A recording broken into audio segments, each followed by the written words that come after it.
আমি দেব। জি ভাই, সবাই একটু আওয়াজ বন্ধ করি।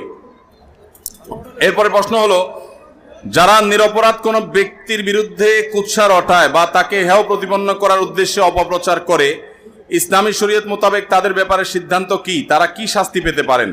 আর যাদের বিরুদ্ধে কুৎসা রটানো হলো তিনি প্রতিদান স্বরূপ কি পাবেন? ভাইরা আমার, যদি কোনো নির্দোষ মানুষকে কেউ মিথ্যা অপবাদ দেয় তাহলে সেটা সবচেয়ে জঘন্য কবিরা গুনাহ মহাপাপগুলোর মধ্যে থেকে একটা। কোরআনে কারীমের সূরা হুজুরাতের মধ্যে আল্লাহ রাব্বুল আলামিন আমাদেরকে গীবত করতে যেমন নিষেধ করেছেন, একইভাবে নিষেধ করেছেন ওয়ালা তাজাসসু, তোমরা একে অন্যের পেছনে দোষ আবিষ্কার করার জন্য লেগে পড়বে না, খোসায় খোসায় মানুষের দোষ বাইর করবে না। তাও আবার যদি ডাহা মিথ্যা কথা বানিয়ে কারোর চরিত্রে কালিমা লাগানোর চেষ্টা করা হয়, সেটা যেই করুক, যে উদ্দেশ্যেই করুক, সেটা সম্পূর্ণ হারাম এবং সবচেয়ে বড় হারামগুলোর একটা। কারোর দোষ আছে সত্য, সেটা তার পেছনে বললে তাকে বলা হয় গীবত। আর কারোর দোষ নাই সেটা যদি তার পেছনে বলা হয় সেটাকে বলা হয় তোহমত বা মিথ্যা অভিযোগ। এই গীবতের অপরাধের ভয়াবহতা কত বেশি আমরা জানি। নবী সাল্লাল্লাহু আলাইহি ওয়াসাল্লাম মেরাজে গীবতকারীর শাস্তি কেমন হবে সেই মক শাস্তি জাহান্নামে তাকে আল্লাহ দেখিয়েছেন।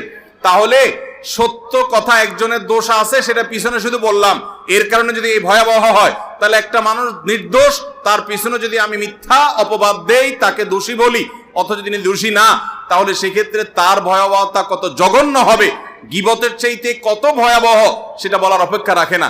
আল্লাহ তাআলা কোরআনে কারীমে এই জাতীয় কাজ যারা করে তাদের সম্পর্কে বলেছেন, তাহসাবুনাহু হাইয়িনা, তোমরা কারোর চরিত্র নিয়ে প্রশ্ন তোলো, মিথ্যা কথা বলো, এটাকে তোমরা হালকা জিনিস মনে করো, ওয়াহুয়া ইনদাল্লাহি আযীম, অথচ এটা আল্লাহর কাছে অনেক বড় অপরাধ, বিশাল বড় অপরাধ। আমরা অনেকেই দেখি যে আমাদের সমাজে অনেক সময় একটা নির্দোষ মানুষের চরিত্রে কালিমা দিয়ে তার নামে মিডিয়াবাজি, পেপার পত্রিকা, মিডিয়াতে বিভিন্নভাবে আপনার ট্রায়াল হয়, তাকে দোষী সাব্যস্ত করা হয়, অথচ লোকটা সম্পূর্ণ নির্দোষ। আছে না নাই?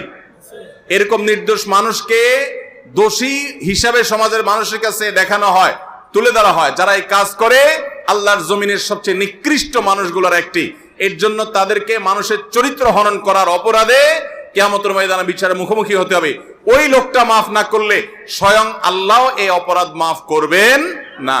অতএব আমরা কেউ কারোর পেছনে মিথ্যা অপবাদ দেওয়ার এই ভয়াবহ অপরাধ থেকে বেঁচে থাকবো ইনশাআল্লাহ। ভাইরা আমার, আমরা অনেক সময় ধারণা করে মানুষের সম্পর্কে বাজে কথা বলি। আল্লাহ বলেছেন যে এরকম ধারণা করা যাবে না, ইন্না বা'দায-যান্নি ইসম, কিছু কিছু অপরাধ ধারণা মানুষের প্রতি যে মন্দ ধারণা করেন এটা গুনাহ। নবী সাল্লাল্লাহু আলাইহি ওয়াসাল্লাম বলেছেন, ইয়্যাকুম ওয়ায-যান্না ফা ইন্নায-যান্না আকযাবুল হাদিস, কারোর পেছনে মন্দ ধারণা করা থেকে বিরত থাকবে, কারণ এটা সবচেয়ে বড় মিথ্যা কথা। ভাইরা আমার, ফেসবুকের এই যুগে আমরা কিছু পাইলেই হইলো, সত্য অসত্য যাচাই করার খোঁজ খবর নাই, ধুমায়া সেটাকে আমরা প্রচার করে বেড়াই।